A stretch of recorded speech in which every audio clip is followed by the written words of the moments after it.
Après un match fou face à cette équipe du Mali, la sélection ivoirienne va chercher ce trophée. Mais avant de passer dans le trophée, il va devoir franchir l'obstacle, évidemment, l'obstacle congolaise. Évidemment, dans cette vidéo d'avance, nous allons évidemment évoquer la dynamique des équipes, mais aussi donner notre composition probable des éléphants de la Côte d'Ivoire. Bienvenue dans ce nouvel épisode d'AfriFoot. Avant de commencer cette vidéo, je vous suggère d'abonner, surtout liker la vidéo pour ne rater aucune de mes prochaines vidéos.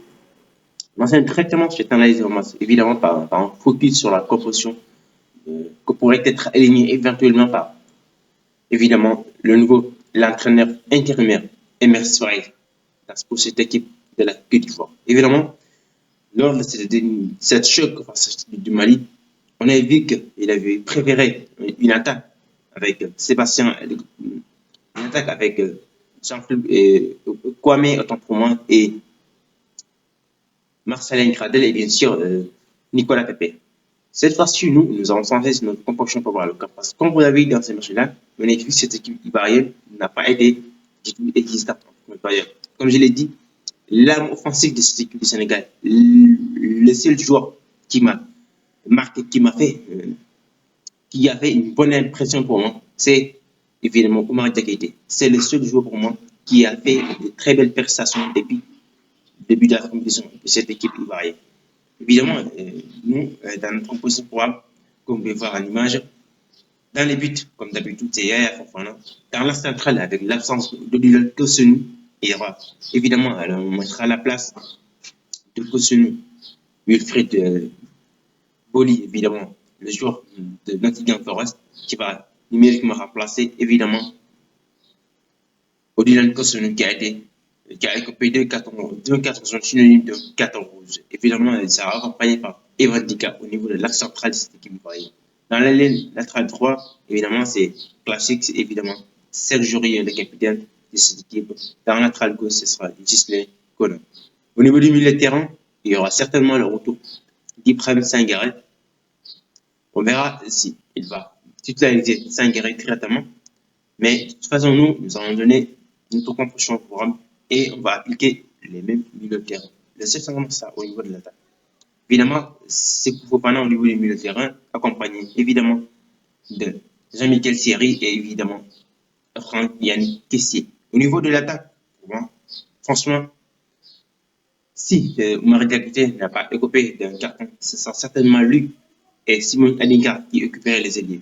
Mais comme je le dis, Oumar Diakité a écopé d'un carton parce que lors de sa célébration, avant d'enlever ce maillot, il ne savait pas qu'il aurait. Il a un carton. Un prochain carton, ce sera certainement un synonyme de suspension. Il demande ce qui est arrivé, il demande à lui. Sinon, c'est un coup dur pour cette équipe de la Côte d'Ivoire. Parce que c'est un joueur, comme je viens de dire tout à l'heure, c'est un joueur qui a beaucoup de qualité. C'est un joueur très percutant et qui a montré énormément de qualité. Pour moi, c'est le seul joueur qui m'a convaincu au niveau de l'attaque. Pour moi, c'est lui qui mérite d'être titulaire indiscutable de cette équipe de la Côte d'Ivoire. Au niveau de l'attaque, comme je l'ai dit, évidemment, comme c'est ça pour moi, Simon Adingra qui sort, l'attaquant, il est 3.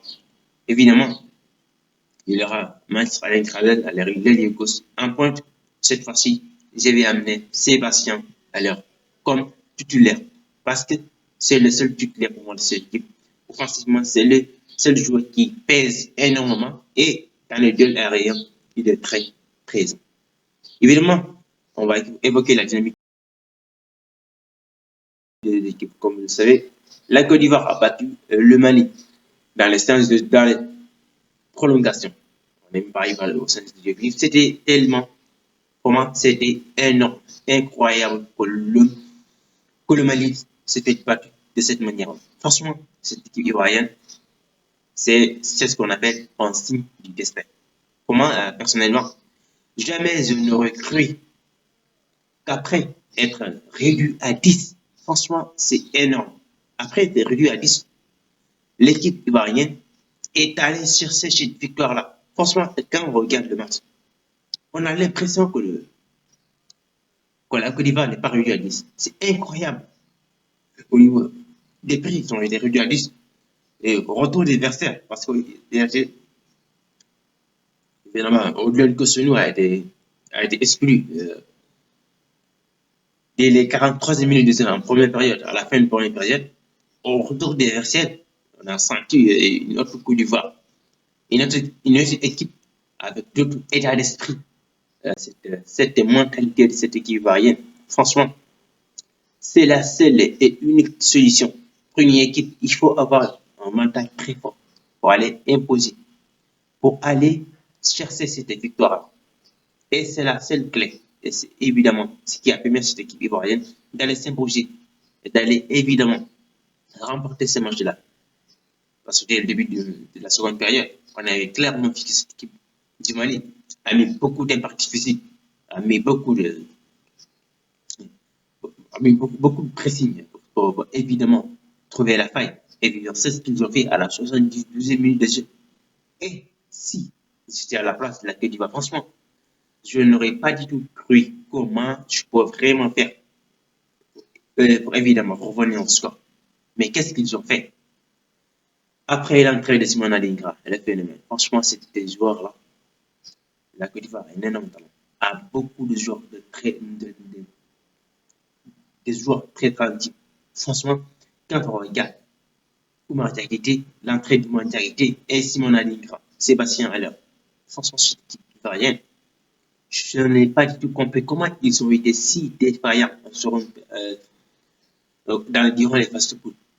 En ce moment, c'est le passé comme le passé, on ne va pas remettre le couteau dans le plaie. On va revenir évidemment, comme je l'ai dit tout à l'heure, la dynamique de cette équipe ivoirienne. Franchement, je n'arrive pas à y croire comment ils ont réussi à égaliser. Et tu joues au mental. Tous ils jouent au mental, comme je l'ai dit. Et on a vu que cette équipe ivoirienne est revenue avec un coup de génie, évidemment, ce phénomène. Simon Adekra. Franchement, il a fait la réaction comme d'habitude, comme il joue du côté de Brighton. Franchement, c'est la même réaction. Et c'est la même percussion. Après avoir fait un soubresaut au niveau de dans la surface, il a été sollicité par ses Fofana. Après cette très tir énorme de Fofana, la balle a été rencontrée et par Mazi, ça lui est revenu dans les pieds. Franchement, c'était égalisation-là. Je ne m'attendais pas du tout. Mais après avoir égalisé, je me dis, franchement, cette équipe, personne ne peut l'arrêter. Après avoir égalisé, j'ai dit que ouais, c'est fini pour le Mali. C'est fini pour cette équipe malienne. Maintenant, même s'ils ont allé, parce que ça c'était ma conviction, hein, même s'ils sont allés au tir au but, franchement, le Mali ne peut rien faire. Le Mali ne peut rien faire pour cette équipe, rien. Franchement, s'ils sont allés au tir au but, le Mali, ça va être, parce qu'on ne peut pas être revenu à 10, avoir cette mentalité-là et jouer, continuer à jouer jusqu'au bout, continuer à jouer, franchement, à jouer jusqu'à 80e minute et revenir au score, être éliminé à une nouvelle fois. Non, je n'ai jamais pensé ça. En voyant cette équipe ivoirienne, on suit clairement la mentalité de cette équipe ivoirienne. Franchement, cette équipe ivoirienne, c'est un mental dur à faire.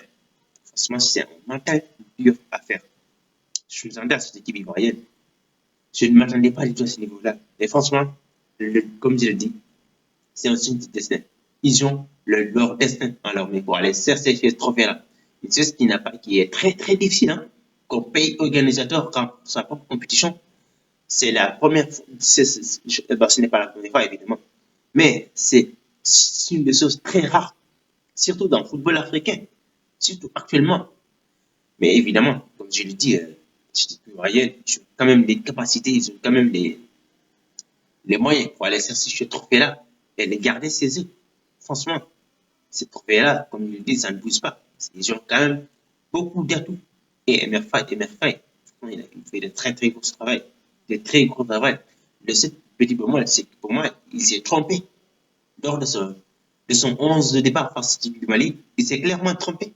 Parce que comment, je ne peux pas imaginer comment il peut mettre Oumar Diakité sur le banc. Dans ce match-là, je ne peux pas du tout imaginer.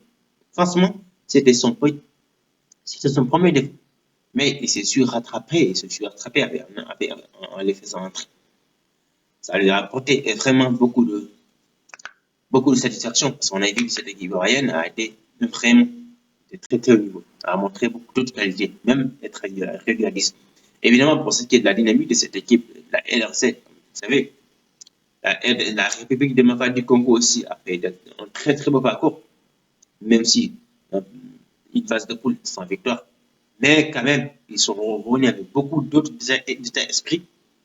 Le seul et l'unique problème, c'est que cette équipe de la RDC, autant pour moi, c'est que le problème, c'est au niveau de la finition. Au niveau de la finition, c'est là le problème, sérieux problème. Cette équipe, la LSC, a un sérieux problème. Ils ont du mal à finir les occasions. C'est un manque de créativité et de manque de lucidité de cette équipe. La LSC, c'est ce qui est souvent, manque souvent parce que pour le moment, tous les adversaires qu'ils ont joués depuis le début de cette compétition-là, pour moi, aucun adversaire n'a dominé cette équipe. Aucun adversaire n'a dominé de bout en bout. De toute façon, si on regarde face à la Guinée, c'est un coup de génie, évidemment, de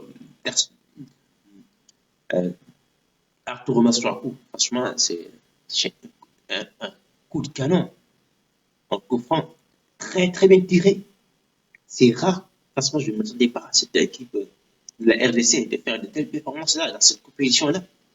Franchement, comme dit Sébastien Dessart, pour moi, il dit cette compétition-là, ce n'est pas comme on avait dit de dire que c'est une compétition, cette canne, elle est remplie de surprises. Mais pour Sébastien Dessart, c'est le fruit d'un travail. Et franchement, je ne peux pas nier ce qu'il a dit. Cette équipe de la RDC Congo s'est transcendée. Franchement, elle s'est transcendée parce que je ne m'attendais pas du tout à ce que cette équipe fasse de telles performances-là. Ils ont taillé jusqu'au bout et mettre cette équipe-là et battre cette équipe de la Guinée qui est pour moi une équipe très joueuse, qui a beaucoup de qualités, surtout au niveau du milieu de terrain, avec le retour de beaucoup de cartes dans cette équipe. Ils ont réussi à battre cette équipe-là sur un score de 3 buts à 1. Et franchement, ce qui m'a plu dans cette équipe de la RDC, c'est qu'ils ont réussi à marquer 2 buts dans les phases de comment dire, un coup de jeu parce que souvent, comme je l'ai dit, c'est leur difficulté de trouver de faire des très belles, de trouver quand même des jeux d'automatisme au niveau de la table pour pouvoir trouver. Parce que, comme je l'ai dit, le problème aussi, c'est un attaquant qui s'est pas comme vous. Franchement, pour moi, ce n'est pas l'attaquant idéal pour sérieusement sauver cette équipe. Fiston Maëlé aussi est souvent très difficile à être trouvé. Mais, comme je l'ai dit, cette équipe de la LDC, ils ont quand même des arguments, beaucoup d'arguments. Et surtout, se joue en leur faveur. Ils n'ont jamais eu pitié face aux pays organisateurs. C'est le bête noir des pays organisateurs. Alors, la Côte d'Ivoire, vous êtes averti, faites très attention à cette équipe. Il faut faire très attention. Cette équipe, elle a toutes les capacités pour vous tenir en échec. Une défense très, très solide. Au niveau du milieu de terrain, très costaud. Offensivement aussi. Il a mis ça. Il fait de très belles choses. Il y a aussi, s'il a ce combat, s'il entre, il fait de très très belles entrées. Cette équipe, la RSC, franchement, elle a toutes les possibilités, toutes les capacités pour aller mettre en difficulté cette équipe ivoirienne. Franchement, ce sera un choc pour moi. Un choc de cette demi-finale pour aller cesser. Parce que franchement, cette trophée-là, cette canne-là, elle est vraiment disputée de bout à bout.